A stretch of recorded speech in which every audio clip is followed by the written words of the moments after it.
Bonjour mes amis, j'espère que vous allez bien. Aujourd'hui, on va raconter une histoire qui s'est passée avec Rabbi Pinchas Ben Yair, le beau-père de Rabbi Shimon Bar Yochai, que son mérite nous protège.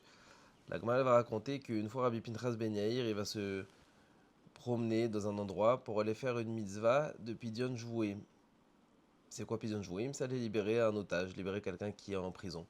C'est une des plus grandes mitzvot de la Torah. Il faut savoir que parmi les plus grandes mitzvot de la Torah, il y a l'étude de la Torah, il y a le mariage, et il y a aussi libérer les otages. Bon, Rabbi Pinchas Ben Yair, il a pris avec lui à manger, il a pris avec lui de l'argent, et il va pour aller faire cette mitzvah, pour aller libérer un otage qui était emprisonné.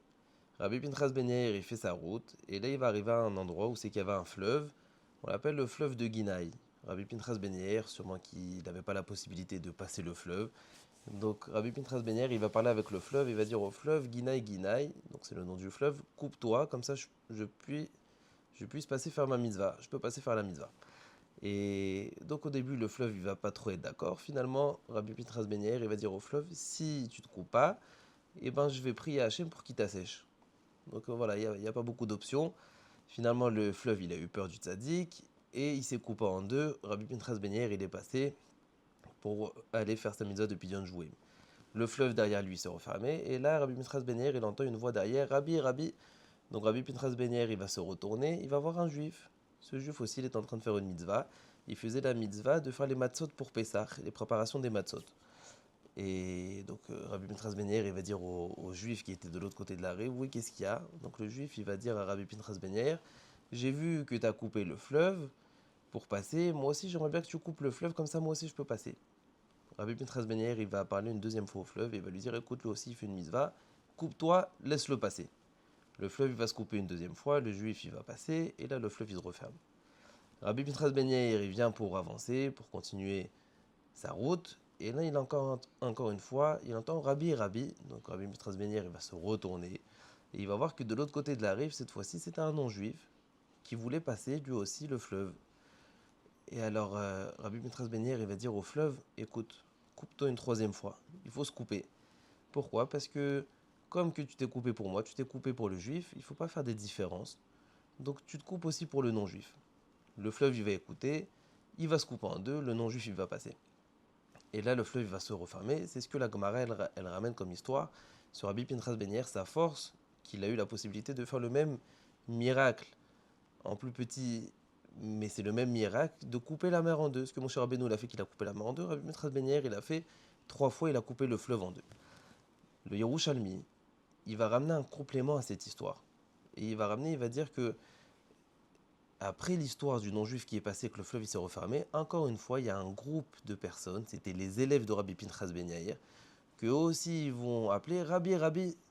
Rabbi Pinchas Ben Yair, ça, il est fatigué, il a déjà coupé le fleuve trois fois, il se retourne et il voit ses élèves de l'autre côté de la rive. Les élèves eux aussi, ils ont envie de passer.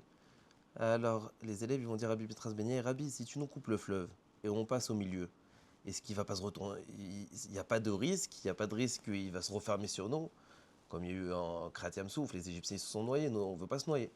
Rabbi Petras Ben Yair, il va entendre leurs questions, il va leur dire, regardez, si vous savez que jamais de votre vie vous avez blessé un être humain, et bien alors vous pouvez passer le fleuve tranquillement. Si vous pensez que vous avez vexé des gens dans votre vie, alors je ne vous conseille pas de passer.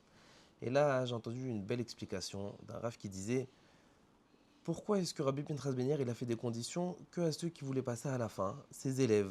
En l'occurrence, c'était ses élèves. Pourquoi est-ce que le premier juif qui voulait passer, il ne lui a pas demandé est-ce qu'une fois tu avais vexé un juif ou est-ce que tu as vexé un être humain avant? Non, le premier juif, il est passé tranquillement. Le non-juif aussi, il est passé tranquillement. Rabbi Pinchas Ben Yair, il lui a pas demandé des conditions que jamais de sa vie il a vexé quelqu'un, mais que au dernier groupe, Rabbi Pinchas Ben Yair, il était plus exigeant. C'est quoi la raison? Et la réponse, elle est magnifique, c'est une réponse que j'ai entendue, c'est que tant qu'on ne pose pas des questions sur la Emouna, tant qu'on ne pose pas des questions sur Hachem, Hachem, il peut faire des miracles surnaturels. Dès qu'une personne elle commence à poser des questions, comment je vais faire, comment est-ce que je vais m'arranger, qu'est-ce qui va se passer, il commence à poser des questions sur comment Hachem il va lui arranger sa vie, et bien là, il met des limites à Hachem. Les, les trois premières fois que Rabbi Pinchas Ben Yair il a coupé le fleuve, c'était des gens qui avaient la Emouna en Hachem 100%. Ils ne se sont pas posé de questions, que ce soit Rabbi Pinchas Ben Yair, que ce soit le juif après ou que ce soit le non-juif après. Mais le problème, il a commencé quand les élèves de Rabbi Pinchas Ben Yair, ils ont voulu passer, et là ils ont commencé à poser des questions. Est-ce qu'on risque rien? et ben là, on donne des limites à Hachem. Donc de là, on apprend. Il faut avoir la Emouna en Hachem, une Emouna aveugle. Il faut faire confiance à Hachem. Hachem, il peut tout arranger. Parce que quand on commence à poser des questions, ah, Hachem, comment tu vas faire de cette situation? Et comment est-ce que je vais m'arranger? Qu'est-ce qui va se passer dans mon avenir? On peut prier. Prier, c'est pour que Hachem il règle le problème. Mais si on pose des questions, comment est-ce qu'on va faire? Et bien alors là, on limite Hachem. Et j'ai pensé qu'en fait, ça, ça ressemble à des fois, plusieurs fois je raconte des histoires à mes enfants, des histoires de tzadikim ou des histoires de la Gemara. Et c'est vrai que quand on raconte des histoires à des enfants, en règle générale, les enfants ils sont curieux. Donc on va commencer à raconter l'histoire. Et là, les enfants ils vont commencer à poser des questions dès le début. Donc dès le début, on va dire deux prénoms de ceux qui vont être dans l'histoire et ils vont commencer à poser des questions où ils habitaient, qu'est-ce qui s'est passé. Les enfants, ça ne supporte pas trop le suspense, alors ça pose beaucoup de questions.